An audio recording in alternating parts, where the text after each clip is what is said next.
L'hibou et la chouette et la branche dorée.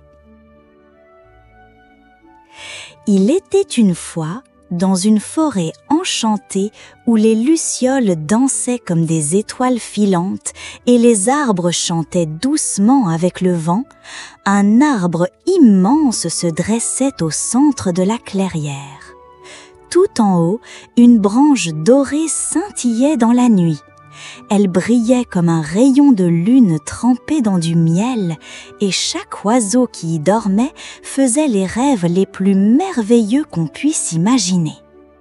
Ce soir-là, un hibou à l'air bougon, au regard sérieux et aux plumes un peu décoiffées, volait lentement entre les branches. Il s'appelait Hubert. Il tenait sous son aile un petit oreiller en plumes de hérisson brodé avec son nom en lettres cousues maladroitement. « Ouh, ce soir je vais dormir comme un roi !» grogna Hubert d'un ton joyeusement grognon. Il se posa lourdement sur la branche dorée dans un plouf feuillu de feuilles qui volaient autour de lui. Il regarda autour de lui, sourit enfin et se coucha avec un soupir satisfait.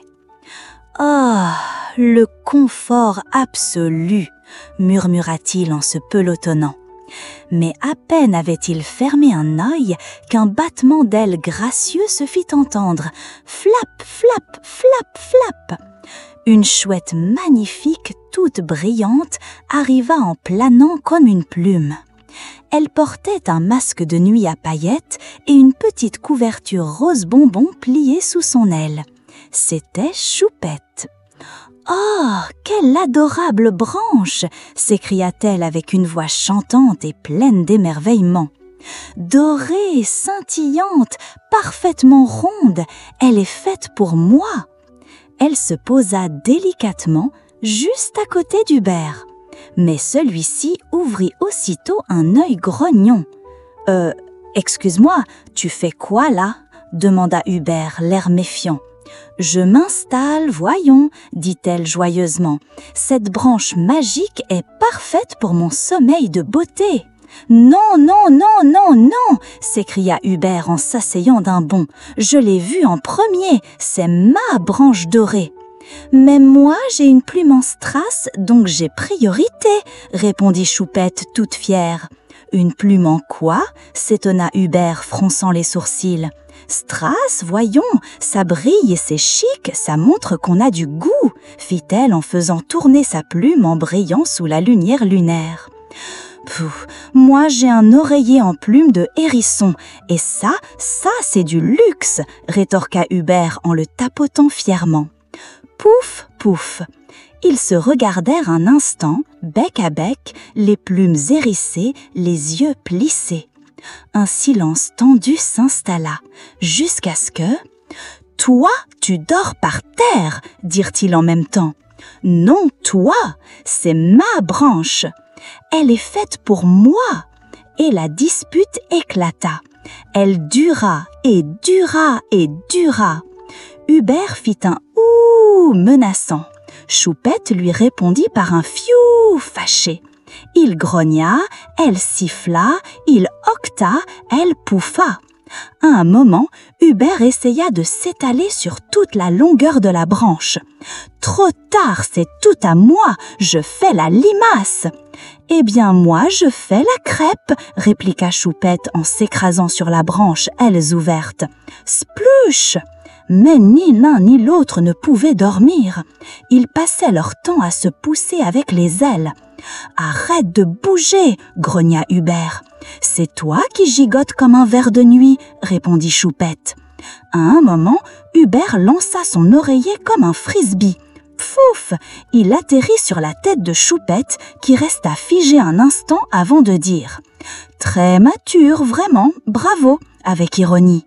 Et Choupette, en représailles, souffla tout doucement dans l'oreille d'Hubert. «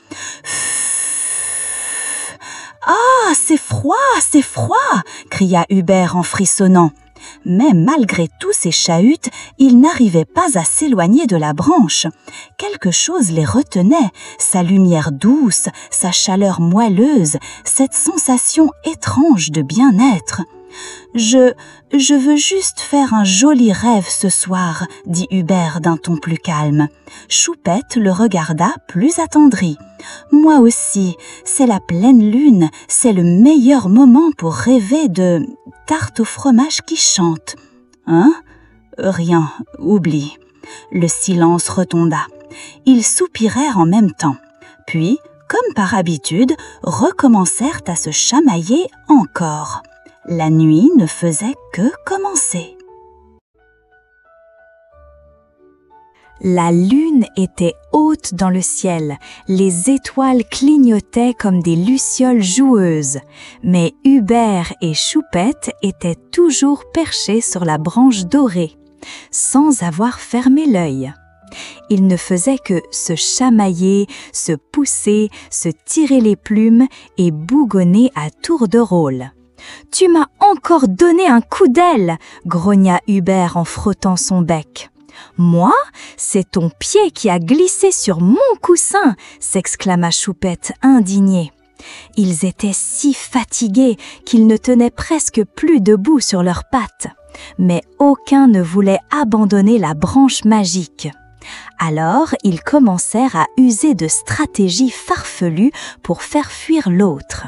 D'abord, Hubert eut une idée qu'il jugea géniale.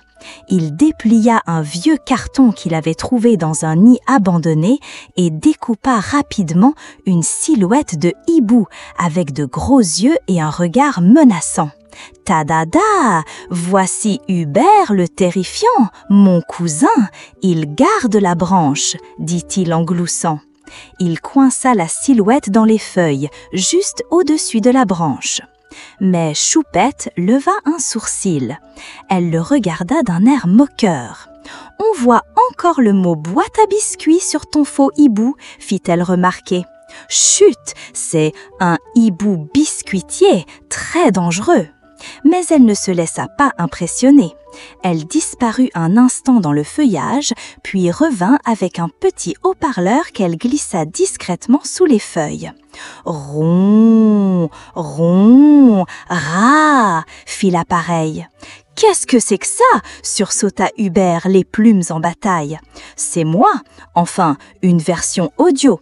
Pendant que je vais manger une tartine de miel, je te laisse avec Choupette ronflotte. Bonne nuit !» Et hop, elle descendit de la branche comme une diva, pendant que le haut-parleur ronflait fort. Hubert essaya de le débrancher avec son bec, mais se retrouva accroché à une liane.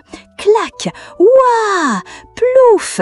Il tomba dans un tas de feuilles mortes, les pattes en l'air. « Très gracieux !» cria Choupette du bas hilar. Mais Hubert ne s'avouait pas vaincu. Il remonta, les plumes encore pleines de brindilles, et décida de lui faire peur à son tour. Il mit un masque de grenouille qu'il gardait pour le carnaval de la forêt et surgit dans l'ombre en criant « Croix, je suis la grenouille de la nuit !» Choupette sursauta, battit des ailes en poussant un cri aigu « Ah, quoi ?» Puis elle éclata de rire. « Une grenouille avec des plumes, vraiment ?» Et elle riposta en imitant un hibou fantôme. « Ouh, je suis Hubert du souvenir, tu n'auras jamais le sommeil !» Ils s'enchaînèrent ainsi des trucs plus fous les uns que les autres. Choupette souffla des bulles de savon sur le visage d'Hubert. Hubert fit des bruits de castor en tapant sur la branche avec ses pattes. Ils lancèrent des petits glands comme des catapultes. Choupette chantait une chanson de grenouille au ukulélé très faux. Hubert essaya de lui mettre une plume dans le nez. Mais plus il faisait des bêtises, plus il riait sans pouvoir s'arrêter. « Tu es vraiment un hibou ridicule !» gloussa Choupette. « Et toi, une chouette complètement perchée !» répondit Hubert en éclatant de rire. Les heures passaient, la nuit s'étirait et ils étaient maintenant assis, dos à dos sur la branche, en train de partager une pomme tombée d'un arbre. « Dis, tu crois que cette branche va se casser si on rigole trop ?» demanda Choupette amusée. « Non, mais elle va peut-être s'envoler » plaisanta Hubert. Ils rirent encore et sans s'en rendre compte, ils commencèrent à s'assoupir doucement. Mais juste avant de fermer les yeux, la branche dorée se mit à briller un peu plus fort. Un petit frisson magique passa dans l'air. Choupette le remarqua à peine. « Tu as vu ça ?» murmura-t-elle. « Hein ?» Zzzz, répondit Hubert, déjà en train de ronfler contre elle. La nuit des bêtises avait peut-être été la plus déraisonnable, mais elle avait aussi été la plus drôle, et peut-être même le début d'un changement. Le matin suivant, les rayons dorés du soleil passaient à travers les feuilles et venaient chatouiller les paupières d'Hubert et Choupette. Les deux oiseaux, toujours installés sur la branche dorée, se réveillèrent doucement, les plumes en bataille et les yeux encore un peu collés de sommeil. « J'ai rêvé que je volais sur un nuage en barbe à papa », marmonna Hubert en s'étirant. « Moi aussi, et qu'on mangeait des glaces avec des oreilles de lapin », ajouta Choupette surprise. Ils se regardèrent avec un froncement de bec. « Tu crois qu'on a fait le même rêve ?» demanda Choupette, les yeux grands ouverts. « Impossible, à moins que… » Hubert leva les yeux vers la branche. Elle brillait doucement, mais elle était différente. Elle était plus courte hier soir, non? Et moins large aussi. Regarde, on tient tous les deux sans se marcher sur les plumes. Ils se redressèrent. La branche semblait plus souple, plus lumineuse, plus confortable, presque comme un coussin géant suspendu dans le ciel. Choupette cligna des yeux. « Tu crois que c'est à cause de nous ?» Hubert hocha lentement la tête. « Peut-être que la branche magique aime quand on ne se dispute pas. » Ils restèrent silencieux un moment, contemplant les reflets dorés qui ondulaient le long de l'écorce. Puis, comme s'ils avaient eu la même idée, ils sautillèrent chacun à un bout de la branche pour tester quelque chose. « Allez, on fait une expérience !» lança Choupette avec enthousiasme. « D'accord, mais une vraie, pas une blague cette fois. » Ils se mirent debout, face à face, puis se firent un câlin d'ailes, maladroit mais sincère. « Floche !» La branche s'allongea de plusieurs centimètres sous leurs pattes. « Tu as vu ça ?» crièrent-ils ensemble. Ils éclatèrent de rire et à chaque éclat de rire, la branche grandissait encore. Choupette fit une pirouette. « Si je te fais un compliment, tu crois que ça fonctionne aussi ? Essaye toujours. Tu as un très joli bec quand tu ne fais pas la tête. Ah, merci, toi, t'es pas si insupportable quand tu ne joues pas du ukulélé. » Zzzz.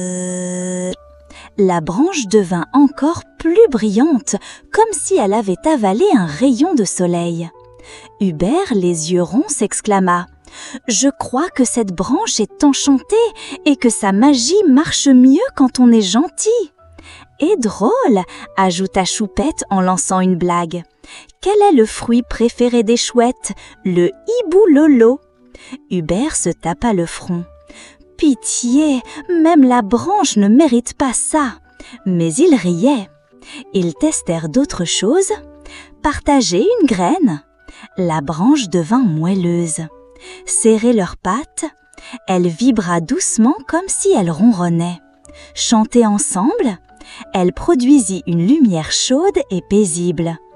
À un moment, ils s'assirent au centre côte à côte. « Tu sais, hier soir, j'ai cru que tu étais la chouette la plus énervante de la forêt, » avoua Hubert. « Et moi, j'ai cru que tu étais le hibou le plus grognon de tous les arbres, répondit Choupette avec un sourire. Mais en fait, on rigole bien ensemble. Et on fait de jolis rêves. Ils se turent un moment, regardant le ciel se teinter d'orange, puis de rose. Les oiseaux autour d'eux commençaient à chanter, et même une coccinelle passa en fredonnant. « Tu crois que si on invitait d'autres oiseaux à dormir ici, la branche grandirait encore ?» demanda Choupette. « Je parie qu'elle pourrait faire le tour de l'arbre !» s'enthousiasma Hubert. Et comme s'il avait entendu, la branche se mit à trembler doucement sous leurs pattes, comme pour dire « Bonne idée !» Ils se regardèrent, les yeux brillants. Pour la première fois, ils n'étaient plus deux oiseaux qui se chamaillaient pour un endroit magique. Ils étaient deux amis qui venaient de découvrir quelque chose d'encore plus magique, le bonheur de partager.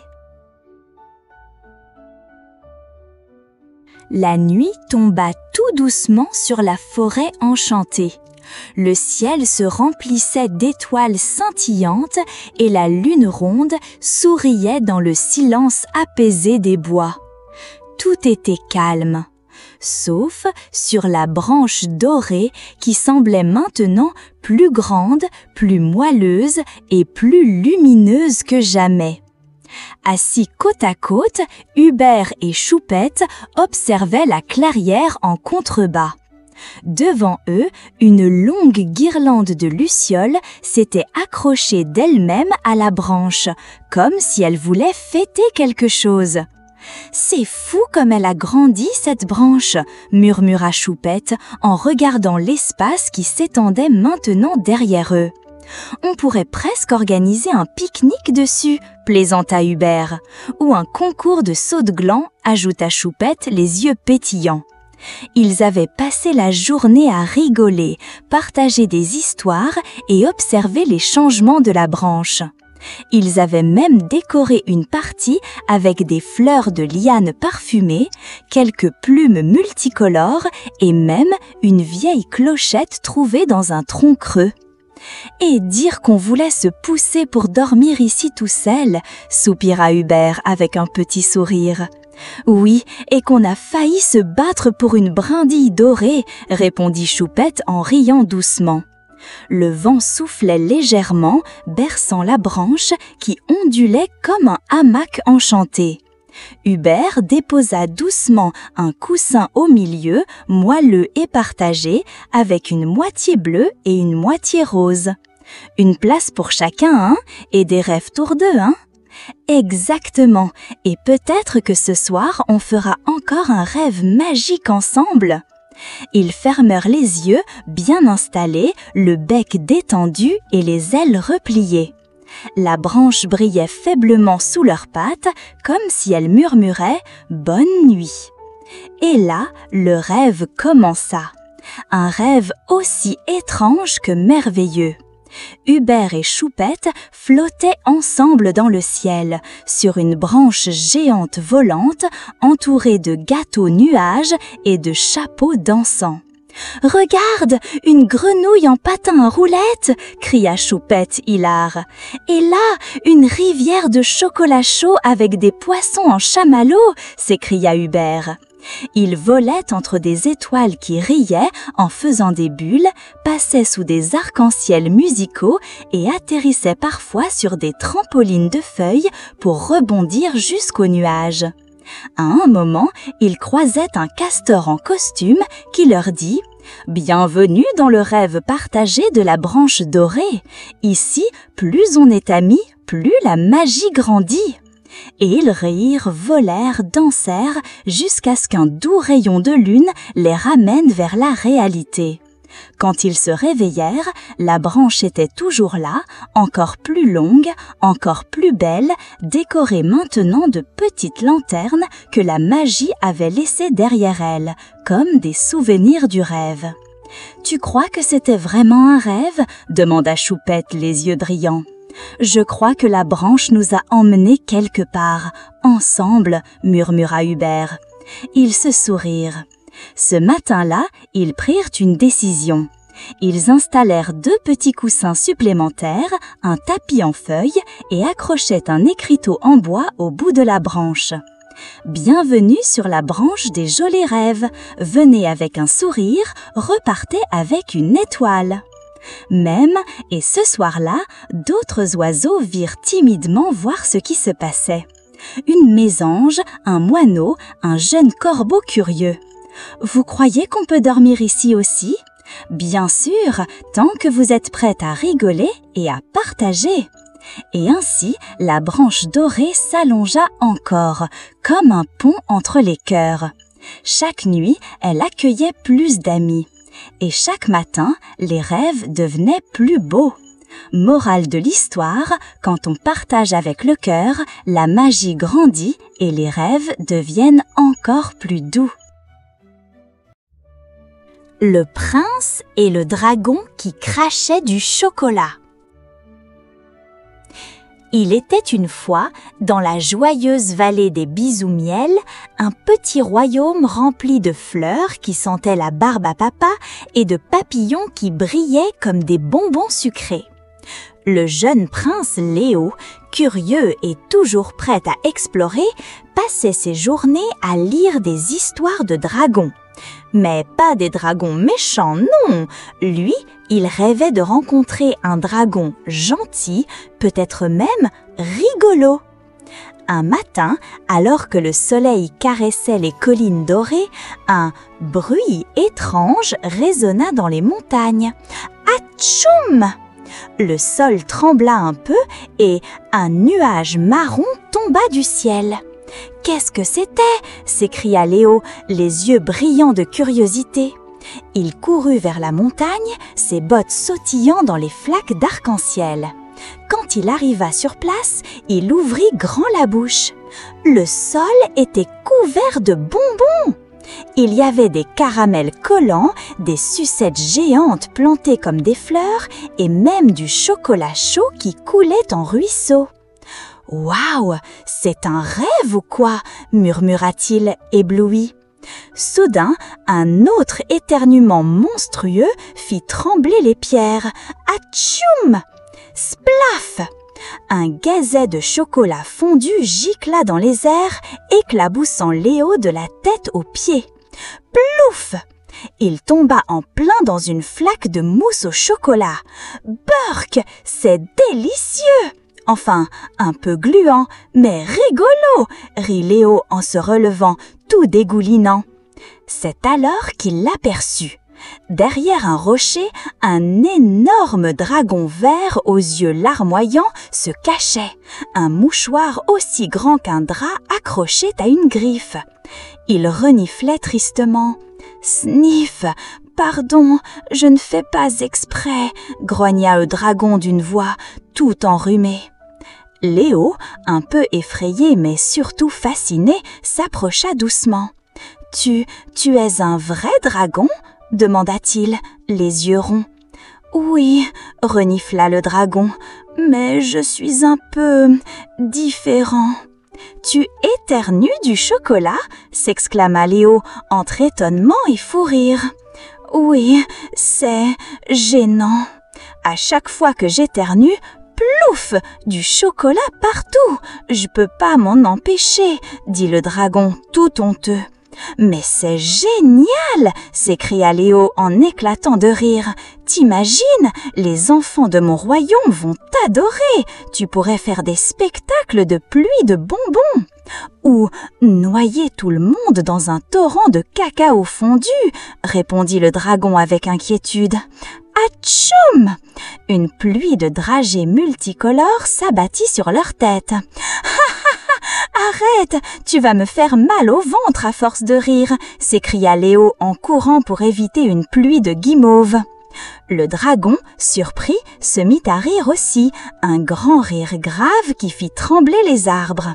Des pralinés tombaient de ses narines.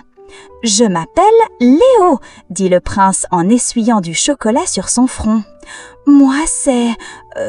j'ai jamais eu de nom, en fait, » avoua le dragon en rougissant légèrement. Ce qui, chez lui, le faisait virer au vert fluo.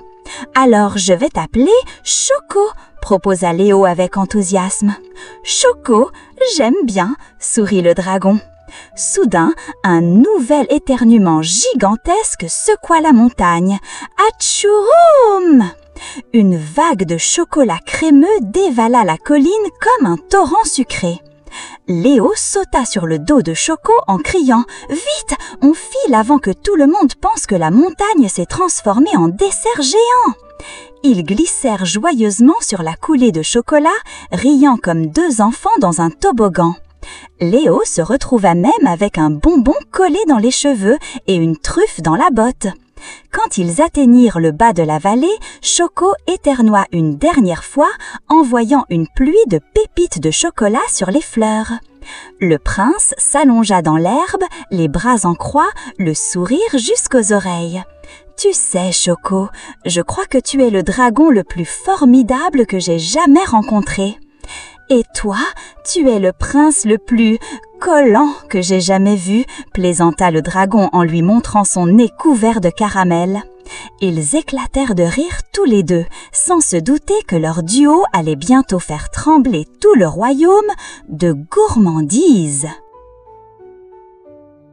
Le lendemain matin, dans le paisible royaume de Bisoumiel, le ciel était d'un bleu sucré et les oiseaux sifflaient des mélodies joyeuses. Tout semblait normal jusqu'à ce que le prince Léo revienne au château avec un dragon enrhumé trottinant derrière lui, traînant son immense mouchoir comme une cape de roi. Les gardes sur les remparts faillirent tomber de leurs tourelles. « Votre Altesse, est-ce un dragon en train de pleurer du chocolat ?» demanda un garde en se frottant les yeux. « Pas pleurer, éternuer !» corrigea Léo avec fierté. « Je vous présente Choco, le dragon le plus sucré de toute la montagne. Atchoum! Plouf! Paf! Splatch !» Un arc-en-ciel de truffes, de noisettes caramélisées et de tablettes fondantes s'abattit dans la cour du château. Les enfants du village, attirés par le bruit, accoururent en criant « Du chocolat !» Ils se roulèrent par terre, croquant à pleines dents dans les friandises tombées du ciel.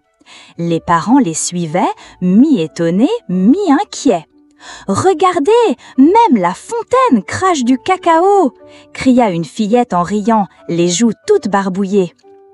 Au début, tout le monde trouva ça magique. Les rues devinrent des rivières de lait au chocolat, les toits étaient décorés de sucre d'orge et les pigeons picoraient des éclats de bonbons.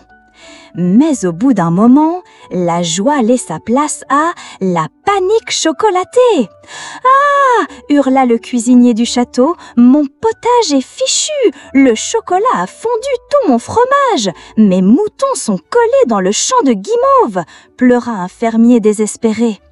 Même le roi, assis dans son fauteuil royal, se retrouva coincé dans une flaque de mousse au chocolat. « Bon sang, mais qu'est-ce que c'est que ce bazar sucré ?» s'exclama-t-il fâché. Léo arriva en courant, suivi de Choco qui éternuait sans arrêt. « Pardon, papa, je voulais juste qu'on rigole un peu. »« Rigoler ?» répondit le roi en essayant de se lever, un bonbon collé à sa barbe. « Le royaume est devenu un gigantesque dessert. Même les abeilles sont saoules de sucre. Atchoum !» Cette fois, un torrent de chocolat chaud inonda la salle du trône. Des courtisans glissaient et tombèrent, les pieds en l'aile, les robes trempées jusqu'aux genoux. « Je crois que j'ai un problème », avoua timidement Choco, les narines tremblantes. Léo regarda autour de lui. Il vit un enfant glisser sur une barre chocolatée et tomber dans un buisson de réglisse. Une vieille dame essaya de repousser des dragées qui bloquaient sa porte. Et même la statue du roi portait maintenant une moustache en chantilly. « Bon, Choco, je crois qu'on doit trouver une solution, » dit Léo, le ton sérieux. « Tu es drôle et adorable, mais si ça continue comme ça, on va finir tous transformés en bonbons géants. » « Sniff, tu crois qu'il existe un remède contre les éternuements au chocolat ?» demanda Choco, les yeux pleins d'espoir. Je suis sûre que oui, et je connais quelqu'un qui pourrait nous aider, répondit Léo avec un clin d'œil. Qui? Demanda le dragon. Une vieille amie de maman, une herboriste très savante. On l'appelle Madame Hibou. Elle vit dans une maison en forme de cupcake. J'adore déjà cette dame, gloussa Choco. Alors, malgré les rires, les glissades et les protestations des villageois couverts de crème, le prince et le dragon décidèrent de partir en mission. Une mission pour sauver le royaume de l'invasion des douceurs. Mais avant de partir, Choco éternua une dernière fois. Atchoum! Splatch! Et une pluie de cornets glacés s'abattit sur la tête du roi qui gronda avant de finalement croquer dedans en grognant. Bon, d'accord, mais c'est délicieux! Le prince Léo et Choco, le dragon qui éternuait du chocolat, s'étaient mis en route dès le lever du soleil. La vallée des Bisoumiennes semblait encore douce et sucrée, mais dans le cœur de Léo, une mission sérieuse battait. Trouver un remède pour calmer les éternuements de Choco avant que le royaume ne devienne une véritable montagne de desserts. Ils marchaient côte à côte, le prince sautillant joyeusement et Choco soufflant des nuages de cacao chaud à chaque pas. Sniff! Atchoum! Une pluie de petites pralines tombait sur eux. Léo éclata de rire. Choco, tu es un feu d'artifice de chocolat ambulant. Mais on doit vite trouver une solution. Déterminés, au bout d'un chemin bordé de fleurs en sucre d'orge, ils aperçurent une maisonnette colorée, toute ronde, couverte de glaçage et de bonbons. C'était la cabane de Madame Hibou, l'herboriste du royaume, célèbre pour ses potions étonnantes et son rire contagieux. Léo frappa à la porte en chantonnant « Toc, toc, toc, bonjour Madame Hibou, c'est Léo et Choco !» joyeux. La porte s'ouvrit doucement et une chouette rondelette aux lunettes perchées sur son deck apparut en souriant. « Oh, mais quel duo gourmand vous voilà!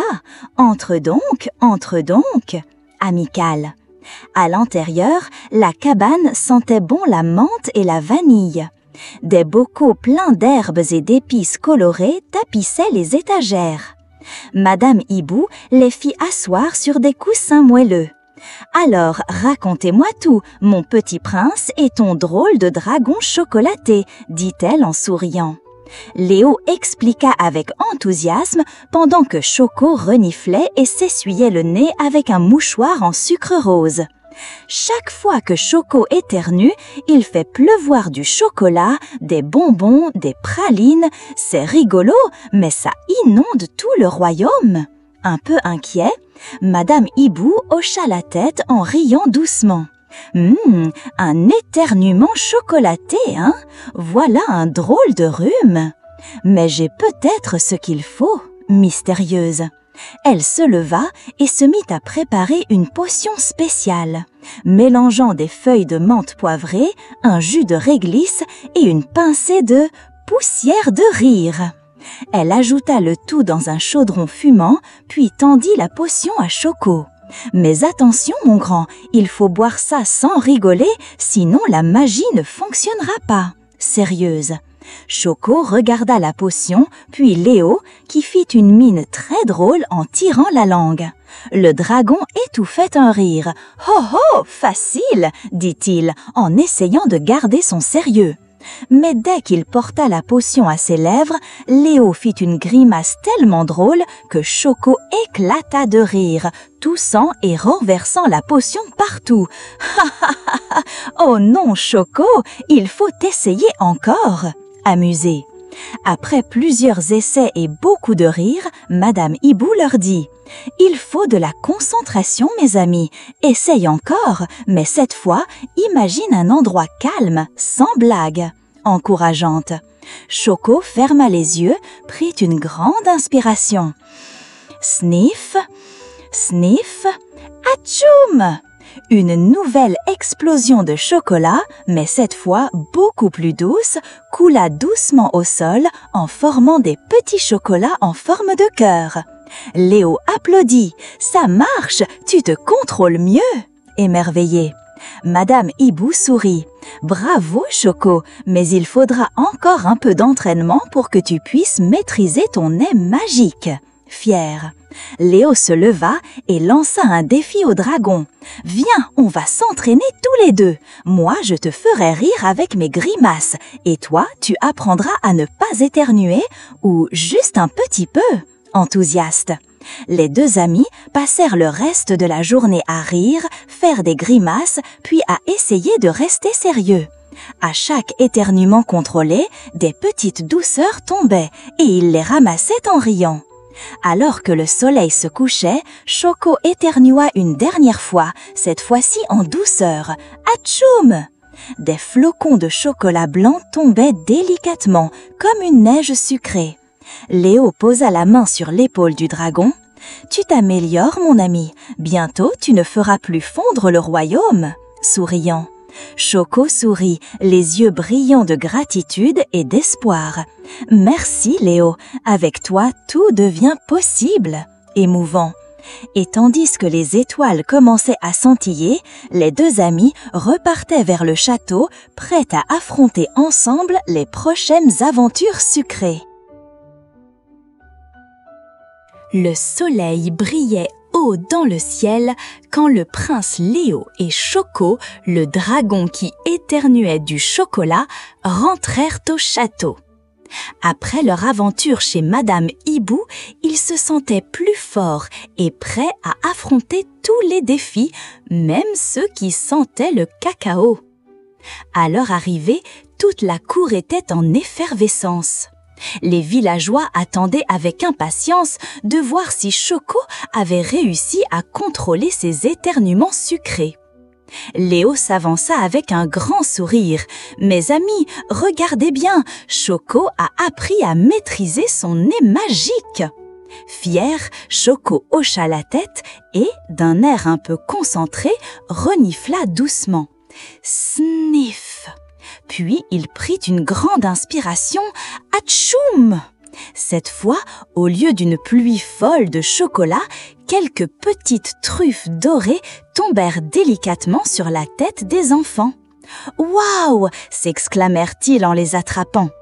Le roi, assis sur son trône, applaudit. « Bravo, mon garçon, tu es devenu un vrai spectacle ambulant. » Joyeux, Choco se sentit tout fier, même si son nez le chatouillait encore un peu.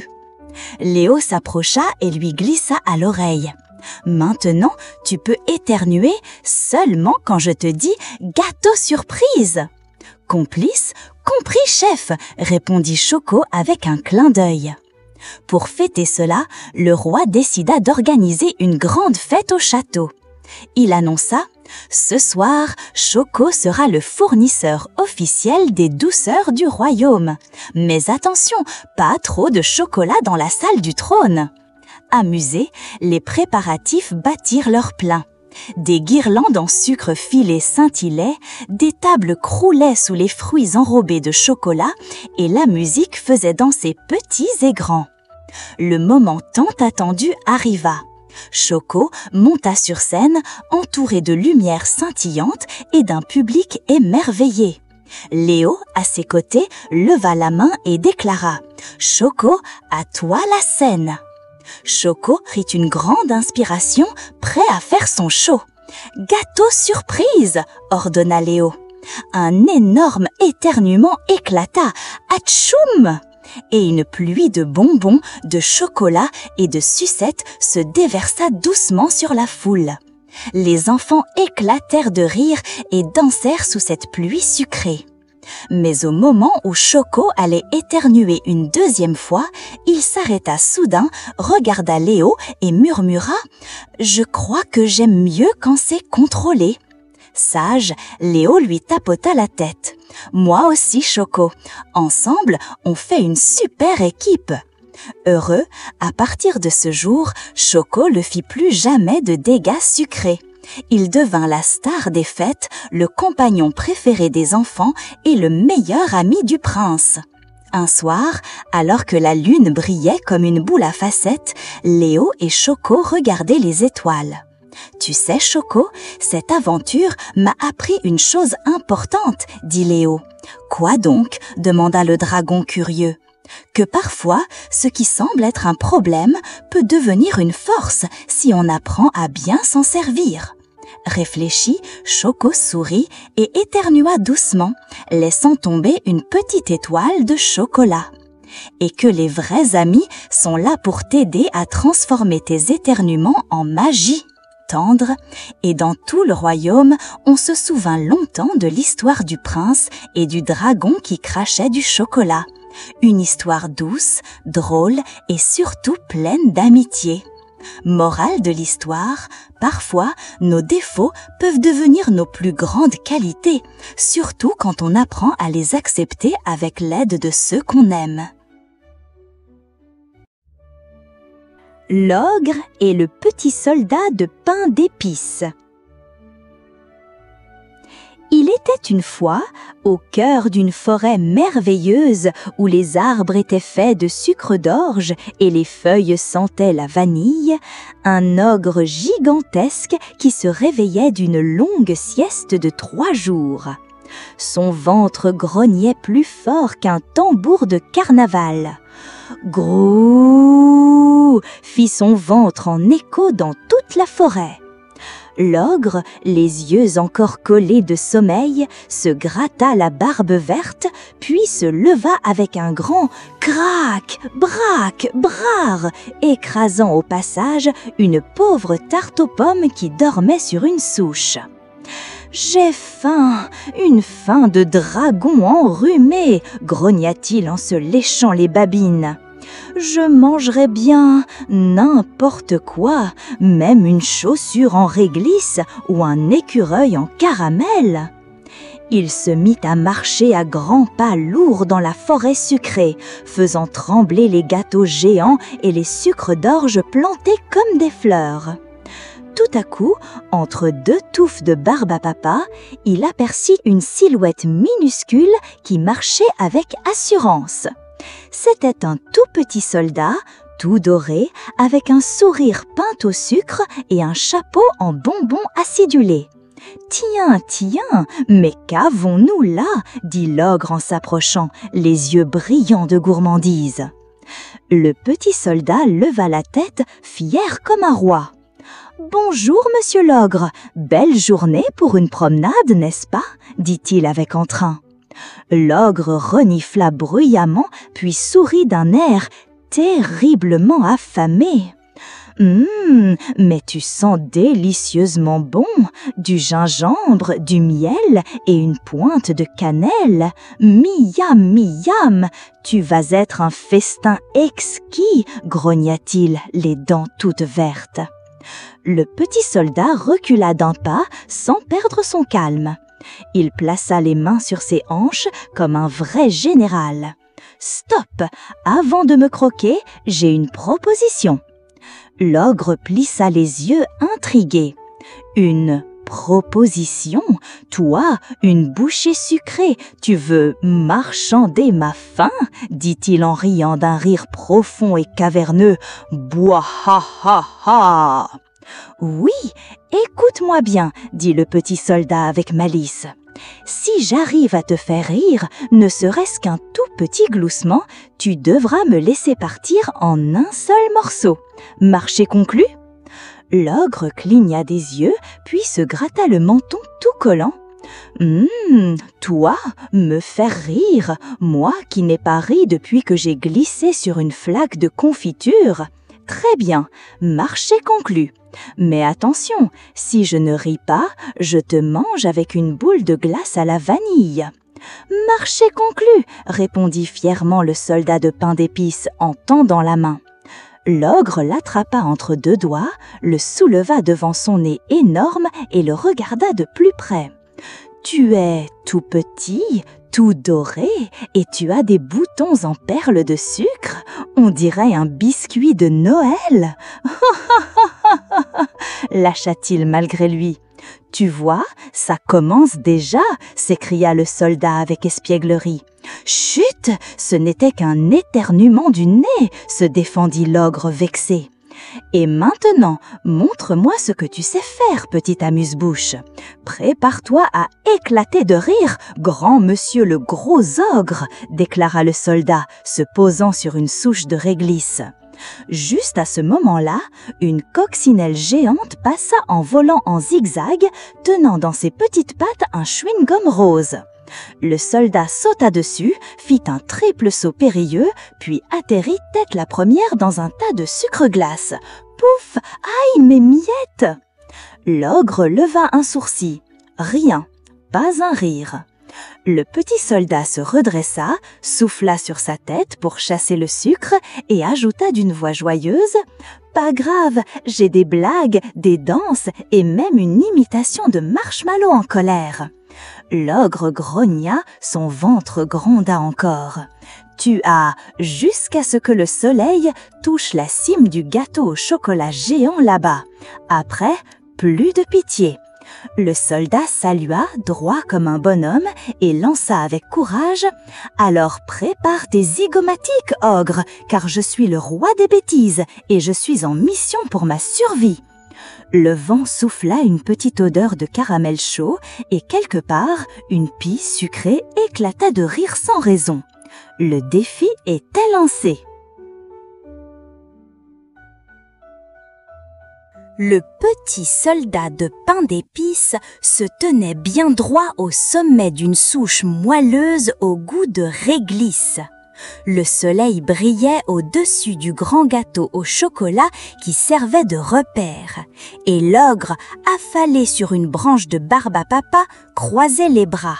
« Tu n'as plus beaucoup de temps, petit biscuit » grogna-t-il d'une voix impatiente. « Et mon estomac devient très nerveux. » « Minute papillon, il faut bien s'échauffer avant un spectacle digne de ce nom, » répondit le soldat avec entrain. « Et puis, je ne suis pas n'importe quel pain d'épices, moi, je suis un artiste croustillant. » Il tira 2 fraises tagada de son sac en sucre et les noua à ses pieds. « Mes chaussons de danse, attention, ça va swinguer !»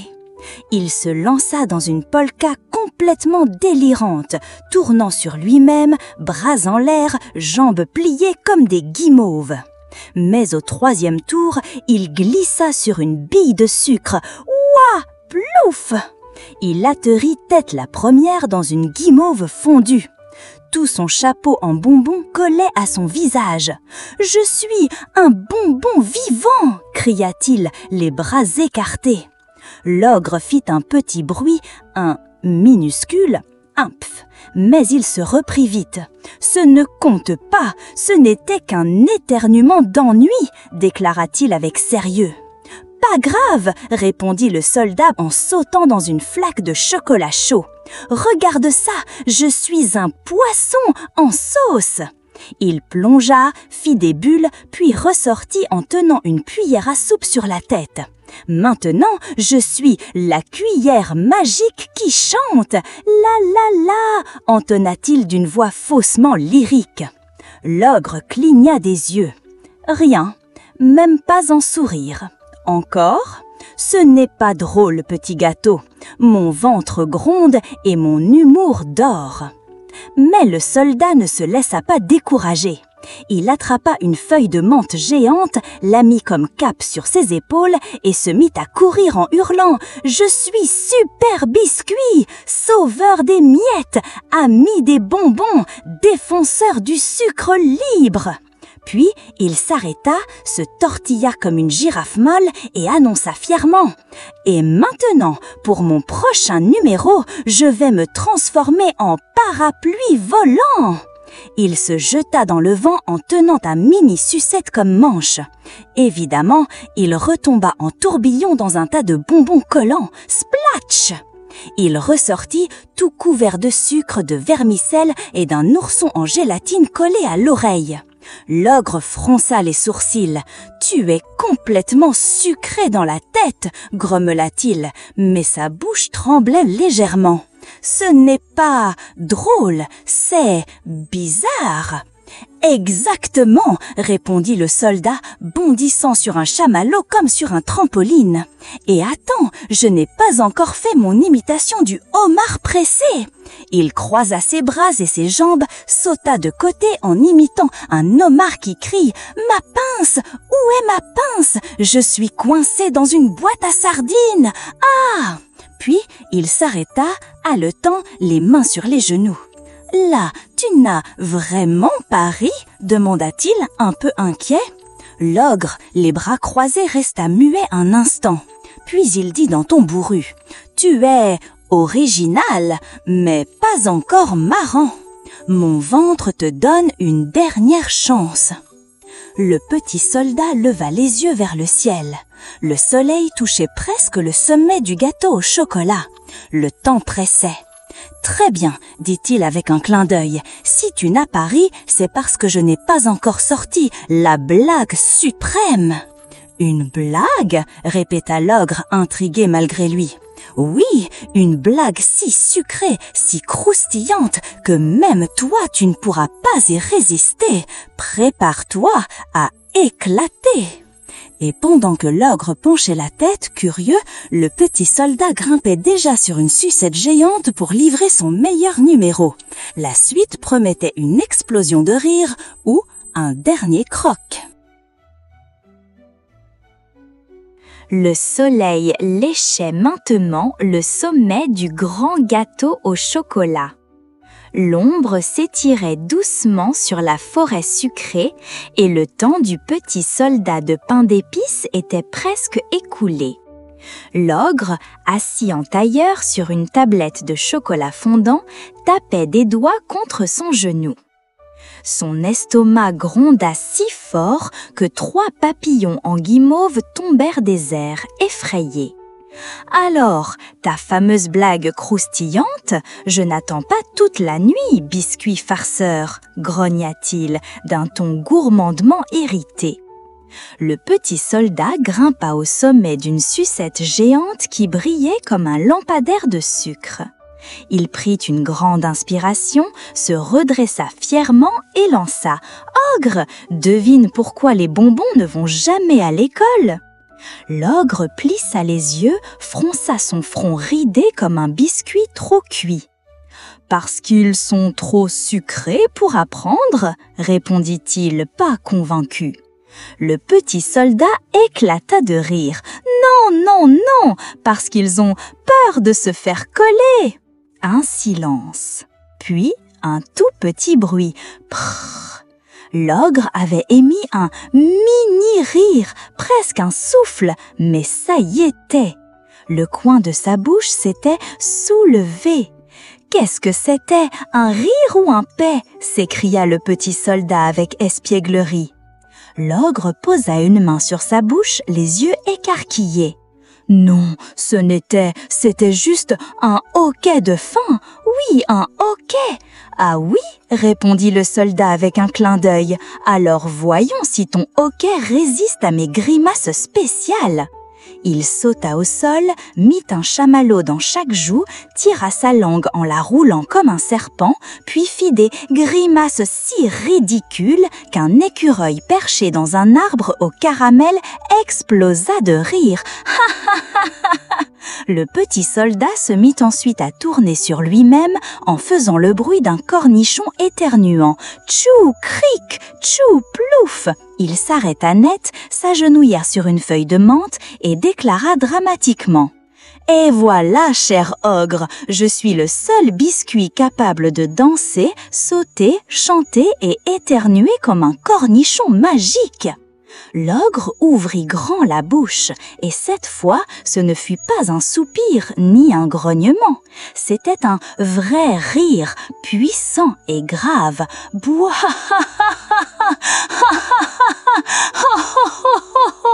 Sa barbe tremblait, ses joues rebondissaient et des larmes coulaient dans les plis de son nez sucré. Tu es le biscuit le plus absurde que j'ai jamais vu. Je n'en peux plus.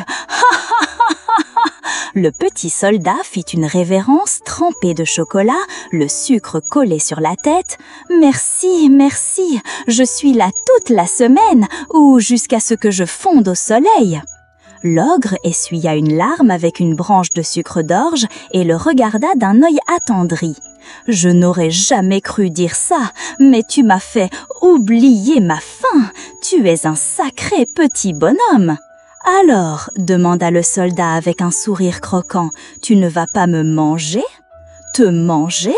Répondit l'ogre en riant encore, mais tu es trop drôle pour finir dans mon estomac. Et puis, j'ai entendu dire qu'il y avait un marais de soupe au chamanin pas loin d'ici. Le petit soldat sauta de joie, fit une pirouette dans les airs, puis tendit la main. Alors on est copains ?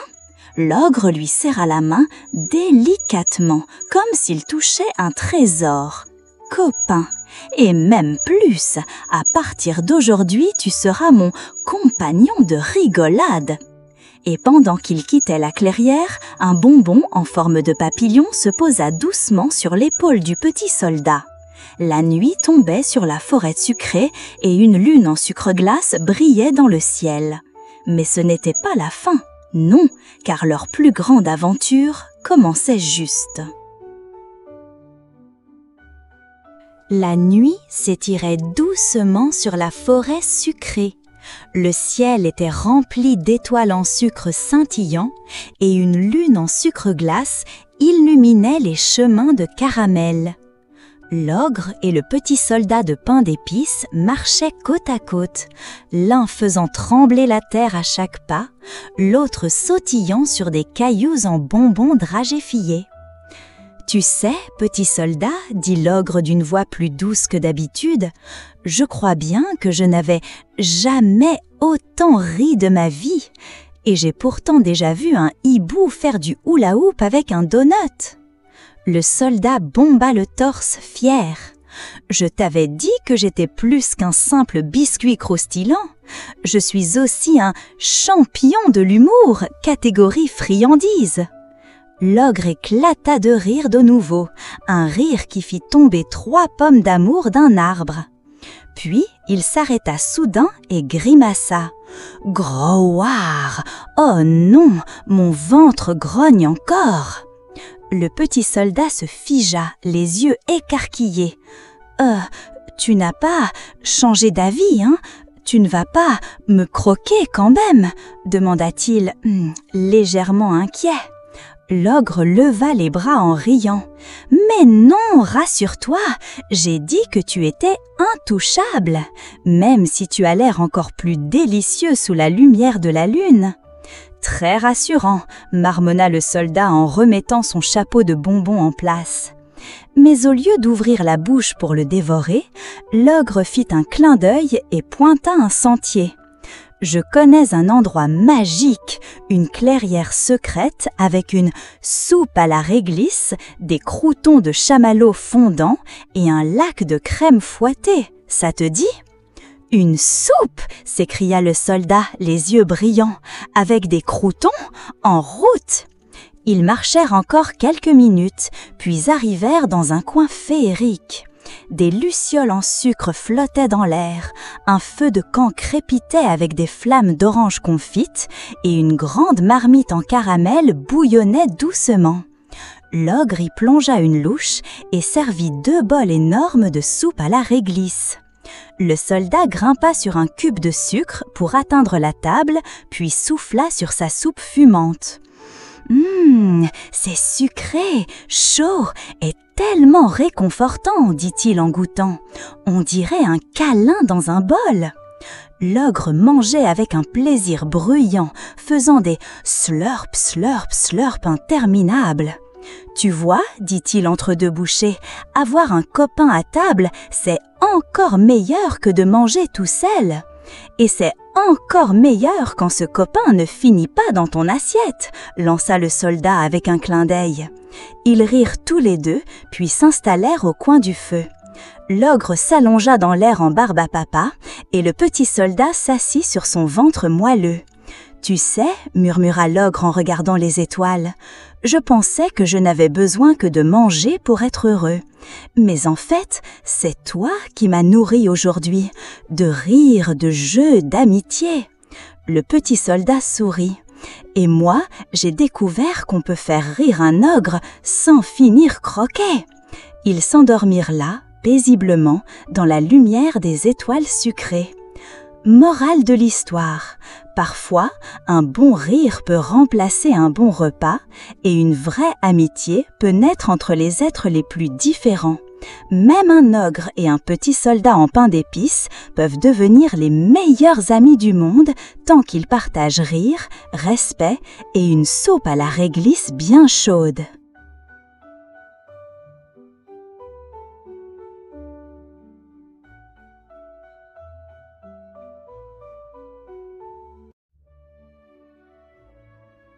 La souris malicieuse et le chat aux 9 vies. Il était une fois une petite souris malicieuse nommée Mimi, qui vivait dans une vieille maison aux poutres grinçantes. Sous le plancher de sa chambre, bien cachée derrière une planche en bois un peu bancale, elle gardait son plus grand trésor, un petit morceau de fromage magique. Ce fromage n'était pas ordinaire, il brillait doucement dans le noir, sentait la noisette caramélisée et donnait à Mimi de l'énergie pour sauter plus haut, rêver plus fort et courir plus vite que jamais. Chaque soir, avant de se coucher, Mimi murmurait « Petit fromage magique, veille sur moi pendant la nuit ». Puis elle s'endormait paisiblement, le sourire aux moustaches. Mais un matin, en ouvrant son trou secret, « Plus de fromage !»« Quoi ?» s'écria-t-elle, les yeux écarquillés. « Mais il était juste là hier soir !» Elle pensa d'abord avoir oublié de le remettre. Puis, le lendemain, elle en plaça un autre. Et, encore une fois, disparut. Et cela se répéta une 3e nuit. Mimi était maintenant furieuse, les joues gonflées et les pattes tremblantes d'énervement. « Quelqu'un me le vole pendant mon sommeil et je vais découvrir qui !» Elle fit un plan. Cette nuit-là, elle plaça un nouveau morceau de fromage magique dans le trou, puis elle se cacha derrière une boîte de billes, toute frémissante d'excitation. Les heures passèrent. Tout était calme. Puis, un léger grincement. Une ombre noire se glissa par la fenêtre entr'ouverte. C'était un grand chat noir, aux yeux dorés comme la lune, marchant sans un bruit, ses coussinets effleurant le sol. Un chat, pensa Mimi, glacée de peur, mais aussi très curieuse. Le chat se faufila doucement jusqu'au trou, plongea une patte fine et agile, attrapa le fromage et repartit, sans un mot, sans un bruit, comme une brise de minuit. Mimi resta bouche bée. Un voleur, mais un voleur silencieux et bizarrement calme. Pourquoi ne m'a-t-il pas attaqué ? Le lendemain, elle en parla à son reflet dans une cuillère en étain.